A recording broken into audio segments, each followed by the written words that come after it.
Hey, step 7. So proud of you. Did I tell you that? Well, I think I'm going to tell you every video because um, I know what it takes to do this work, and you are moving along beautifully, and I want you to know that. And I'm going to be telling you this every video, okay? Please don't get bored. I know you won't, because it's so nice to have someone that appreciates what you do for yourself and eventually for a lot of people around you. If they choose to see it or not, that's their own thing, but we are talking here about you, and you are the main thing in this whole process, and I'm very proud of you, and I'm going to say it 1,000 times. Okay, so step 7, it's a tough one. Well, all of them are, but this one in particular, which is, as a daughter of a narcissistic mother, I have to tell you that boundaries is something that I never experienced. I never learned boundaries, and I never experienced boundaries because she would step in everywhere she could. It started by never having privacy. She would tell everything about me to her clients. She was a hairdresser. So everyone would know everything about me. She would give my own stuff away to people, just to be really nice to them. Um, what else? She would walk around naked. She would open the door naked. She would have her private stuff or her private sexual life, sometimes with the door open. As kids, yeah, that was very traumatizing. She also would look through my stuff without even thinking or asking me. As an adult, she would come to my house uninvited. She would stay for days on end, telling my brothers and sisters that she was doing it for me because I needed her. And when I finally would ask her in a nice way when she was going, it's like all the time I was trying to push her away without hurting her. That was when the scandal would start, screaming and shouting, and how can you do that?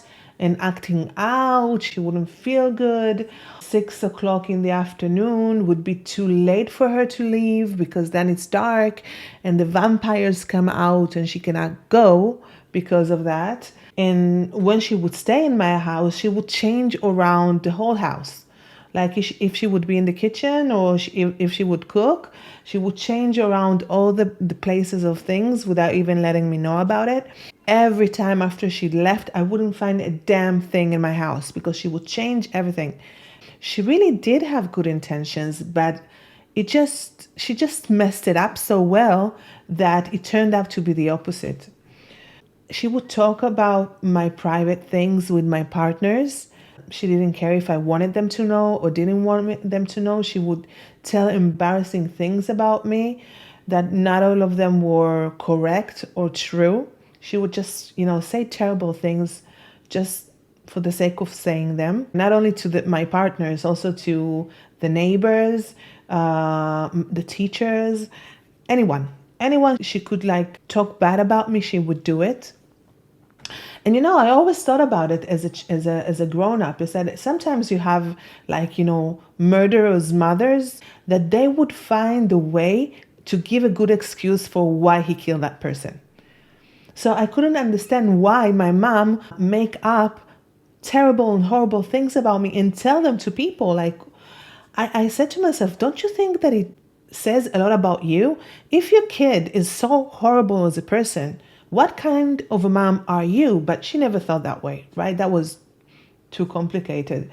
But that's it. Is I had no private life because if it was up to her, she would always, talk about everything with anyone. Really embarrassing. Really, really embarrassing. So That's the way that I experience boundaries in my life. So I think that the first thing, well, one of the things that are very important in this journey is like sitting down and say to her, listen, you know, this and that and the other that you used to do or that you do, I don't want you to do that anymore.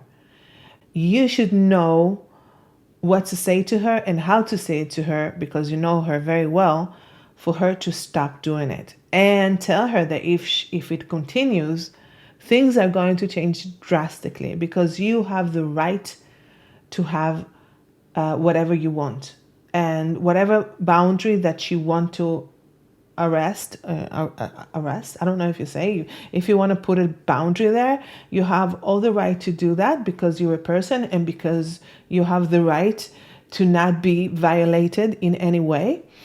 So that's what you're going to have to do. And the reason that I'm saying that it's going to be tough, because she wants to control you.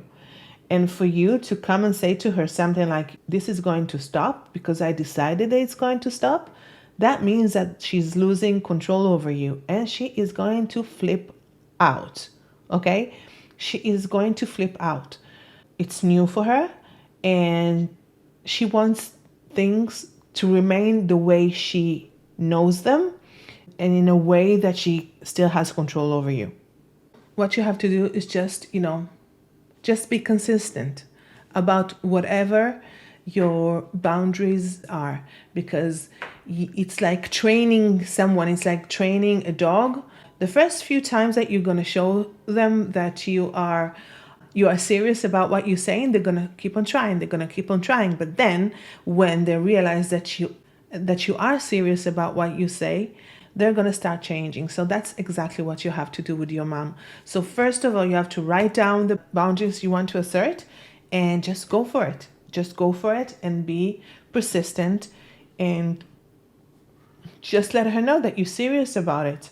Remember that you have all the right in the world to do it. It doesn't matter if you're a kid in your mom's house or you're an adult in your own house, in your own life.